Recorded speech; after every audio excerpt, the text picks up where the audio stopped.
On February 27th, during the height of the Cold War, the neophyte U.S. squad defeated the Russian hockey team 3-2 in the semifinal round. That moved the U.S. to the final round playing Czechoslovakia, who had defeated Germany by 9-1 in the semifinals. In that final game, the United States was behind coming into the last period. Help for the Americans came from a surprising source, the defeated Russian captain Nikolai Sologubov. He correctly assessed oxygen deprivation in the young team, and suggested that each player take a hit from the oxygen tank. That was the rejuvenation the team needed, and the turning point of the game. The American team of destiny went on to win by scoring 6 goals in the last period. The final score, United States 9, Czechoslovakia 4. These flags salute that game, and the unexpected help offered to the United States team by a former foe. So recently I took a trip to Lake Tahoe in California, straddling the Nevada border, and I visited Squaw Valley where the 1960 Winter Olympics were held. So not too many people know that the U.S. hockey team won its first gold medal in 1960, 20 years before the Miracle on Ice against the Soviets and then the gold medal in 1980. For any viewers far away from here, here's a map of California and Nevada. You can see where the red circle is, that is where Squaw Valley is. And then just down to the right, just a little bit, that blue body of water right there is Lake Tahoe. So Lake Tahoe is a huge resort destination. And yeah, 1960, that was the only time that the Winter Olympics were held there. So Lake Tahoe is about 3.5 hours from the Bay Area, or from where I live. I live down, if you can see San Jose in the bottom left, that little blue mark right there, that's me. I'm in Mountain View, California. And so yeah, about 3.5 hours. I usually take a train to get to the Shark Tank.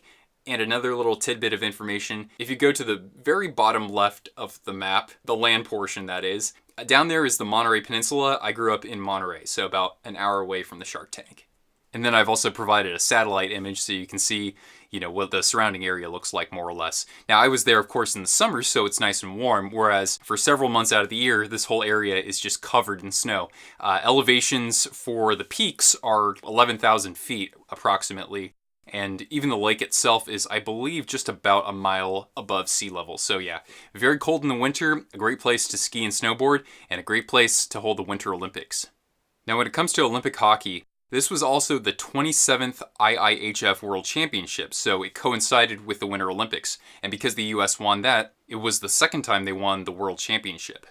The top teams going into the tournament were Canada, Soviet Union, Sweden, and Czechoslovakia. So remember, Czech Republic or Czechia and Slovakia used to be the same country. The other 4 teams competing were the US, Finland, Japan, and they usually represent Asia in the Winter Olympics even today, West Germany, who beat East Germany to get into the Olympics, and, believe it or not, Australia. So the US had a pretty difficult schedule. They had to go through all the tough teams in order to win the gold medal, so I'm going to read the results to you. First of all, they beat Sweden 6-3. Then they defeated West Germany 9-1, so they routed them. Then they edged out Canada 2-1, despite being outshot 40-27. So Canada was still really good. They won the silver medal, actually. The next game was against the Soviet Union, who were the other of the 2 powerhouses, and the United States won that by a score of 3-2. So that put them into the gold medal game, and they were playing Czechoslovakia. Czechoslovakia was actually up 4-3 at the end of the second period. So as I mentioned earlier, that's when the Russian captain came over to the Americans with the oxygen tank and he said, hey, we're playing at a very high elevation. It's hard to get oxygen in your lungs. You don't want to burn out in the third period. So here you go. And so the United States would go on to score 6 goals in the third period. And overall, they outshot Czechoslovakia 54-30. Now, all of these games were played in Blyth Arena, which was constructed specifically for the Winter Olympics. It was unfortunately torn down in the 1980s, so it's not around anymore. Back then, it could fit around 10,000 people for hockey, so I think that's pretty impressive considering this is a very low population area in the United States. And I wish it was still around because, I mean, look at those photos. It looked like a pretty beautiful barn. As far as the roster for the Americans, not too many of these guys went on to the NHL. So Bill Cleary scored 7 goals, 7 assists for 14 points in the tournament, so he led the U.S. in scoring. He didn't go on to play in the NHL. Another notable guy who didn't have an NHL career was Bill Christian. Now I say Bill because his son, Dave Christian, won gold in 1980 for the US. And it turns out that Bill Christian's grandson is Brock Nelson of the New York Islanders. Now here are the guys who actually appeared in the NHL. So first of all, goalie Jack McCartan, he played briefly for the Rangers, and then afterwards he went on into the WHA, the World Hockey Association. Tommy Williams had a long career in the NHL and the WHA. He played for the Bruins, the North Stars, the Seals, and with the Whalers, and also the Capitals. That's where he finished his career. His best season came in 1969 to 1970 when he had 15 goals and 52 assists for 67 points in 75 games. Now, if you've seen the movie Miracle before, you know that not all the good players can actually make it onto the roster. Some of these guys will be training with the team for months and then they'll be cut just before the tournament starts. So the last player who was cut from this roster who didn't play in this tournament whatsoever was Herb Brooks. As I'm sure that most of our viewers will know, Herb Brooks coached the United States Olympic team in 1980 when they won the gold medal. He also coached the silver medal team in 2002. Those Olympics were held in Salt Lake City, and Canada won the gold that year. Jack Riley was the coach for the US team. He passed away just 2 years ago in 2016 at the age of 95.